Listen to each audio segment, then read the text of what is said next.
Matriarche, matriarche, Matriarche, matriarche, matriarche, matriarche, matriarche. diamant bleu en guise de pupille. J'ai fait la paix avec mes démons. Femme de valeur, j'ai que ma gouaille. Regarde autour, y'a plein de monde. Diamant bleu en guise de pupille. La nuit, je rappe nos âmes quand je rappe, je débite, je rappe les femmes quand je rappe autrui, je rappe les hommes quand je crois en lui, je rappe, je dégomme quand je rappe l'inspi, je rappe, j'écume quand je pars en vrille, je rappe, je fume, je rappe, je transpire, je rappe, j'assume donc je rappe en somme, je rappe, je cartonne, je rappe même quand on me cogne, je rappe toujours et y'a que ça. Bon, salut les gars, voilà, donc on est sur One Again TV et aujourd'hui on reçoit vraiment une personnalité du rap lyonnais, c'est Saphir Sphère. Salut. Ça va l'ancienne? Ouais, ça va. Je suis contente d'être là, c'est cool. Voilà, donc moi je suis content quand même, très content de te recevoir parce que quand même il y a quand même le parcours, il y a la personnalité quand même parce que c'est quand même un tourbillon féminin, mais surtout il y a, comme je disais juste maintenant, il y a un parcours. Alors un petit peu, tu peux me le retracer un petit peu? Mon parcours, j'ai 26 ans, moi je fais du rap depuis que j'ai 14 ans. Donc ça fait plusieurs années, moi j'ai commencé le rap par hasard, hein. J'écrivais des textes, j'aimais la musique, j'aimais le rap, moi je suis une bousillée du rap français depuis l'époque, hein, vraiment, vraiment. Et en fait moi j'étais un peu complexé par ma voix parce que j'ai la voix rauque. Et on m'a fait enregistrer un morceau, on m'a demandé de rapper un de mes textes. Et puis la particularité quand même, quelque chose qui est cool dans mon parcours, c'est que on a cessé de me solliciter en fait pour enregistrer des morceaux, pour rapper, ça a bien marché, j'ai pu continuer ma musique en fait comme ça. Sans chercher à aller, on est venu vers moi pour me faire chanter. Et donc ça m'a motivé quand même en fait. Et donc le rap, tu l'as choisi spontanément quoi? Bah non, je l'ai pas choisi, c'est quand même le rap qui m'a choisi. Moi, comme je disais, j'écrivais des textes.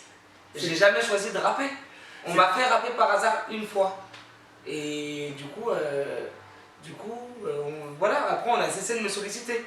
Si on m'avait pas sollicité, j'aurais peut-être fait un 16 mesures dans ma vie parce qu'on m'a demandé d'enregistrer un 16 mesures et j'aurais plus jamais rappé. Ton rap là, dans cet album que tu as sorti il y a combien de temps déjà? 2 ans et demi. 2 ans et demi, Le Bec et la Plume. On te voit très active au niveau communication, au niveau promotion, toujours, hein, toujours, et au niveau scénique, à Lyon, dans la région et même au-delà.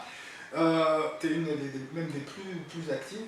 Et ce qui m'a frappé, c'est que ton activisme, et au-delà du côté artistique dont on va parler, il est à ton image. Parce que toi, tu es éducatrice. Je suis animatrice de proximité. Animatrice de proximité. Et donc, toi, c'est bouger comme ça, te battre, tout ça dans un contexte qui est difficile dans le rap. Tu le reconnais. C'est à ton image, ça, c'est... Moi, j'ai un caractère, je suis une battante et puis j'ai des convictions dans la vie personnelle. C'est-à-dire que moi, je vis toutes mes valeurs. C'est-à-dire que, par exemple, je suis pour le partage, je suis pour aider les gens. Et donc, du coup, je le vis personnellement. J'essaye pas de me goinfrer en scred, tu vois ce que je veux dire. Si, voilà, je suis pour que les gens partagent et pour qu'on soit solidaires entre nous, je le suis tous les jours de ma vie, en fait. Et voilà, c'est vrai que faire du rap aujourd'hui, c'est quand même... il y a une particularité parce que moi, dans mon métier, avec le temps, j'ai pris des responsabilités. Donc maintenant, je suis responsable de secteur. Et c'est vrai que le fait de faire du rap et de dire que j'ai un tel poste, c'est un peu controversé. Mais moi, voilà, comme je dis tout le temps, j'ai pas envie qu'on juge pas les gens sur les apparences, on juge pas les gens, voilà, sur leur façon de... Les stigmatisations chez moi, c'est quelque chose que je déteste. Ah mais ouais, c'est vrai, t'as ce trait de ta personnalité qui fait qu'on est surpris quoi. Parce que il y a des confrères à moi qui m'avaient dit ah c'est une animatrice et c'est une rappeuse en même temps. C'est vrai que il y a un contraste, hein, et finalement chez toi ça marche. Finalement ça marche. Ah bah oui. Est-ce que tu arrives dans ta vie par exemple professionnelle, le rap par exemple, à Ah, c'est une base fondamentale Ouais. par rapport à mon parcours professionnel. Ah ouais? C'est-à-dire que quand je travaille avec les gens, avec les jeunes, avec les petits ou avec des parents, je me sers de ma musique, de l'écriture, de ma manière de m'exprimer comme d'une force. Et je peux m'expliquer sur ça. Par exemple, j'ai un accent quand même qui est assez prononcé banlieusard, il y en a qui diront. Mais quand je vois que je sais manier les mots, la langue française correctement, et ben voilà, ça permet aussi de fermer des bouches. Je frappe sec. Une mise au point avec moi-même, je regarde ma feuille. Et mine de rien dans l'hexagone, regarde mon œil. Une mine à Mike, mon encre coule. Je regarde au ciel et je me débrouille. Une mise au point avec toi-même, regarde ailleurs. Et mine de rien dans l'hexagone, regarde leurs yeux. Une mine à pic, le monde s'écroule. Regarde au ciel, les larmes coulent. Voilà, qui me change. Tu comprends? Bien sûr, avoir le titre guerrière, quoi. Hein, ça correspond, le titre guerrière ou... Ouais, moi je dirais plus que je suis une battante. Je suis guerrière dans le rap, mais dans mon métier, je suis plutôt pacifique. C'est-à-dire que moi, je suis vraiment pour que les gens soient bien, en fait. Et voilà, je fais ce métier pour travailler avec les autres, pour donner aux autres. Comme je donne ma musique au public qui, voilà. On m'aime, on me déteste, il n'y a pas de problème. Mais moi, ce que je sais, c'est que voilà, j'ai une personnalité. On m'aime, on me déteste, mais voilà, moi, je suis plus personne aujourd'hui, grâce à ma musique. Et donc, au niveau artistique, donc Saphir Sphère, donc on passe de Fanny à Saphir Sphère. Saphir Sphère, c'est qui au niveau artistique? Mais d'un côté plus technique, quoi. Saphir Sphère, c'est qui au niveau artistique? Ben, c'est quelque part, c'est Fanny en plus extravertie, tout simplement. C'est-à-dire que ben, moi, j'ai encaissé pas mal de coups durs. Vraiment, avant, moi, je me qualifiais comme une artiste triste, vraiment, parce que de toute façon, j'aimais que chanter la peine, qu'écrire la douleur, et c'était voilà, c'était mon moteur, c'était mon essence. Maintenant, ça l'est plus, j'ai changé, je suis devenue une femme, et je suis vraiment... Saphir Sphère, c'est Fanny, sauf que Saphir Sphère, elle a plus d'assurance, et que Fanny, je sais que, voilà, Fanny, c'est pas pour me la raconter, hein, que je parle de moi à la troisième personne, mais c'est pour vous expliquer, ben, j'ai une remise en question qui est importante, moi, dans ma vie, je me remets toujours en question. Et dans ma musique, je sais que, voilà, je suis plus ou moins cadré, je sais que je suis capable de ce que je fais. On n'aime pas ma musique, il n'y a pas de problème, mais ma musique, je la travaille, c'est de la qualité, et je donne un travail de qualité. Après, je comprends qu'on adhère ou qu'on n'adhère pas. Voilà. Ben, on t'a cité la dernière fois lors d'un interview avec un rappeur parisien, c'était Lundi Bakary. J'avais dit, c'était toi qui m'avais dit un jour pendant un concert, ne jamais dire de quelqu'un que d'une musique si t'aimes pas c'est de la merde, mais respecter ce qu'il fait. Voilà, c'était ça. Ah oui, c'est ça. Ah. Ben, on le mettra sur un mug ou on le gravera sur une pierre. Hein. Sur un mug, ça déchire. Bah ouais, voilà. Sur un oreiller de bouffe. On le mettra. Hein. Il faut le garder. Parce que ça, à chaque interview, je vais le ressortir avec les mecs de Paname et tout ça qui vont venir. Avec les mecs de Lyon. Ouais, voilà. Non, bah, est-ce que les mecs de Lyon ils en ont besoin qu'on leur rappelle ce truc? Attention. Mais ce qu'il y a, c'est que c'est vrai, c'est la vérité, quoi. Il faut donner un petit peu conscience aux gens qu'on aime ou qu'on n'aime pas, il y a un énorme travail derrière, quoi. C'est ça.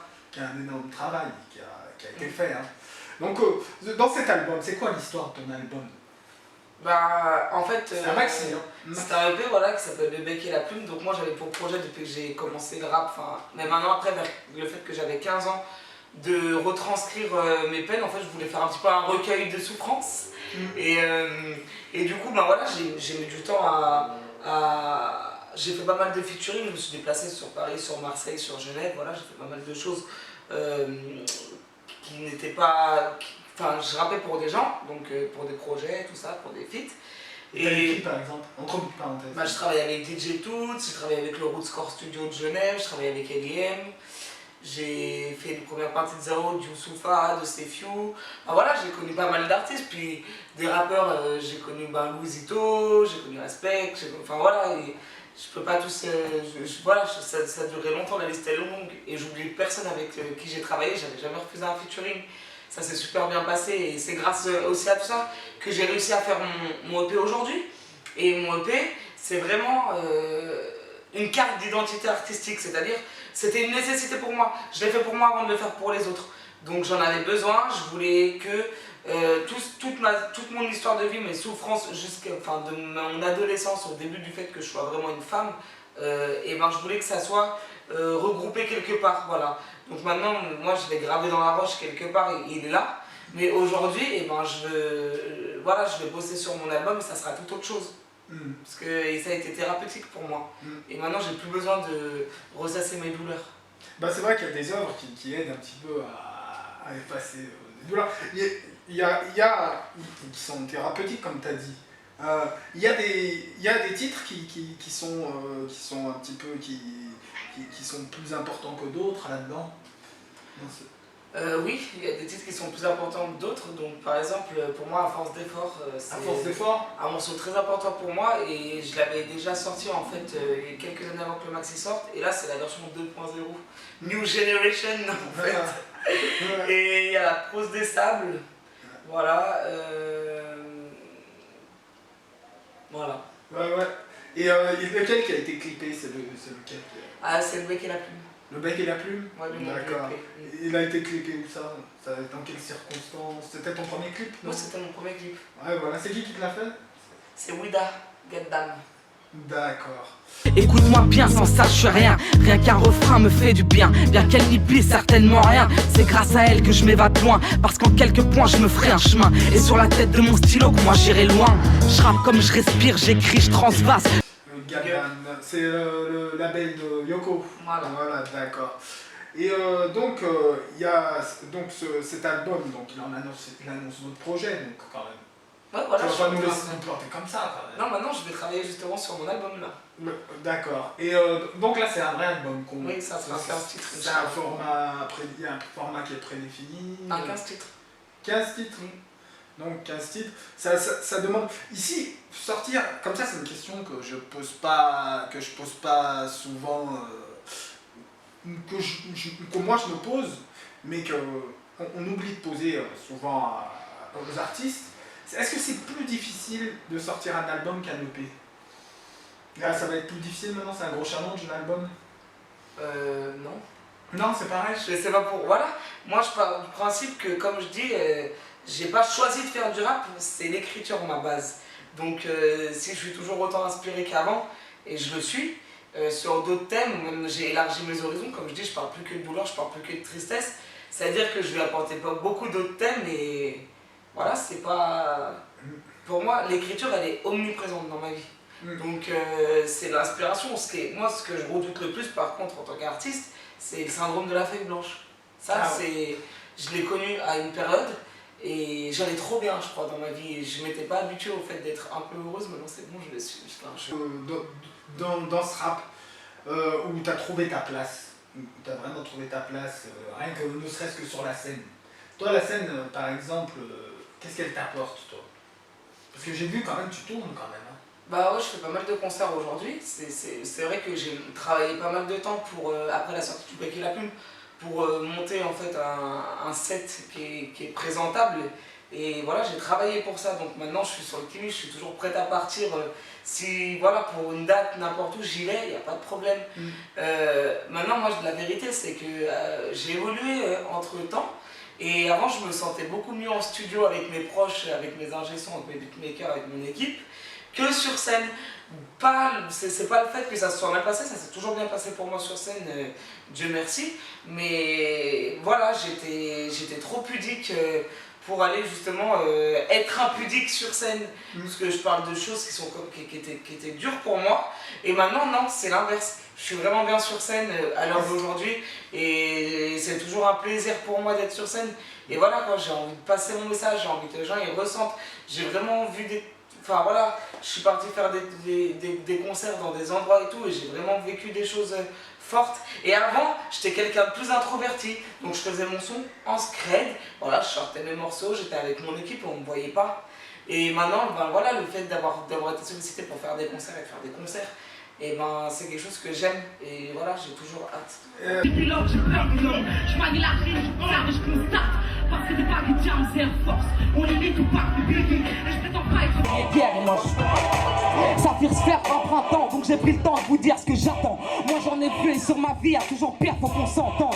J'ai le rap dans le cœur et des verres dans les veines. Écoute mon maxi, je vais faire ça avec le cœur, sinon c'est pas la peine. Je suis pas là. Entre faire un CD, l'écouter de loin et dire ses peines, compter ses poésies à une personne en live, c'est autre chose comme sentiment, comme ressenti. Et avant, et ben, moi j'étais introverti. Maintenant je suis devenu extraverti. Et il y a eu un travail à faire, ça Non, c'est mon cheminement de vie, je pense. Voilà. J'ai été jeune, j'étais ado. J'ai commencé, j'étais ado et j'avais un mal-être et tout. Puis maintenant je suis devenue une femme, je suis sûre de moi et voilà. Je connais mes faiblesses, je connais mes failles et je sais, voilà, c'est... Ouais, c'est venu petit à petit comme Ouais. ça. Il y a autre chose, il y a une facette de ta personnalité quand même qui est assez particulière. Hein. Si. Donc c'est Caris, c'est quoi cette histoire? Non mais abusé, non mais quand même. C'est quoi cette histoire? Non mais franchement, hein, j'en crois pas mes yeux quoi. De quoi, pourquoi? Mais Mais qu'est-ce qu'il a? c'est cette romance. Cette romance. Alors, Bah, explique. en tout cas, il y a un truc qui est bizarre avec Caris, c'est que moi depuis le temps, donc moi j'aime vraiment le rap français depuis l'époque, hein, j'ai passé, enfin voilà, c'est le rap français mon truc à fond, et j'ai jamais admiré grave un rappeur, et j'aime le rap conscient, j'aime, voilà, on pourrait croire quand on connaît mon parcours musical que voilà, je suis pas du tout réceptif à par exemple ce que Caris fait. Et par exemple, Caris, ce qu'il fait, il fait de la trappe, il écrit très bien, même s'il dit des petites cochonneries des fois, il le dit bien, il tourne bien ses phrases et je trouve qu'il est brillant. Qui est venu pour le canet, qui veut me stopper cette année, c'est pas le train de dépanner, ça sert à ne pas faner, gros cul, molle, elles aiment à la foule, scientifique au chrome, je ferai mon tour d'un peu. Les sons ils sont bons, après je suis pas fanatique, je suis pas fan de Caris parce que je l'écoute pas plus qu'un autre. Mais c'est quand même, c'est devenu un peu ma marque de fabrique, c'est devenu rigolo de dire ouais, Fanny elle aime Caris. Voilà, ça fait rigoler tout le monde. Oui, voilà, ça fait rigoler tout le monde et moi aussi ça me fait rire. Et voilà, c'est léger quelque part quoi. La suite des choses, comment elle s'annonce pour toi? Donc il y a cet album qui se prépare et donc il y a un clip aussi qui arrive. Oui, donc il va y avoir le clip d'un morceau qui s'appelle Matriarche. Ouais. Donc on en a parlé un petit peu ensemble hier aussi. Ouais, c'est avec. C'est tourné avec One Fish. Voilà, réalisé par One Fish. Du coup, c'était une super collaboration. Moi, ça m'a fait plaisir de travailler avec lui. Moi, ça fait longtemps que je le connais et je l'ai vu prendre du poids vraiment dans ce qu'il fait. Il est lourd. Et voilà, je suis très content d'avoir travaillé avec lui. Pas une intro de peut-être mon album ou une interlude, voilà. J'affronte, je lutte le bien, le mal, cherche les limites. Je sais ce que je vaux, je vois ce que je vis. Tu sais que tu me veux, mais tu t'envoies. Parce que mon frère, y a pas de mystère. Et trop d'ouxères qui veulent salir. Je veille sur mes sons du haut de mon toit. Je veux faire des sous, mais faute de quoi? Matriarche, depuis le temps, toujours la gouache, toujours en marche, j'ai pas pris large. Matriarche, il faut que j'arrache. Matriarche. Ah ouais, voilà. Et en plus, One Fish à qui on fait un big up. C'est aussi, il a réussi un joli coup avec Netsuko 3. C'était un joli clip. Mais en tout cas, voilà, donc les choses commencent à bien se ciseler pour toi un petit peu quand même. Hein. Ça va, hein? Moi ça va, on va dire que je roule ma bosse. Voilà. Voilà. En même temps, il y a la vie, il n'y a pas que le rap. Moi je ne vis pas dans un conte de fées, il y a le rap, puis il y a la vie quoi. Donc... Toi, tu te sens prête à continuer encore, à aller plus loin encore? Oui, bah ouais. Voilà. Tant que la vie me le permet, voilà. Voilà. Après, moi c'est vrai que c'est pas pour être dans les clichés. Moi j'aspire à être une mère de famille, j'aspire à être une bonne épouse. Voilà. Et pour ça, il faudrait que je rencontre mon époux. Et pour l'instant, je n'ai pas, donc je fais du rap. Non, mais ce que je veux dire, voilà, moi après la vie, elle va. Voilà, je m'occuperai plus de ma famille que de ma musique. Mais tant que je peux me permettre de rapper, ben je rappe à fond. Voilà. Big up à One Again TV, merci pour tout ce que vous avez fait pour moi, Mohamed Braiki, je te big up. Force à tous ceux qui me soutiennent, qui partagent et qui sont là depuis le début ou qui prennent le train en cours. On est là ensemble, l'album en préparation, big up, One Again TV, ok.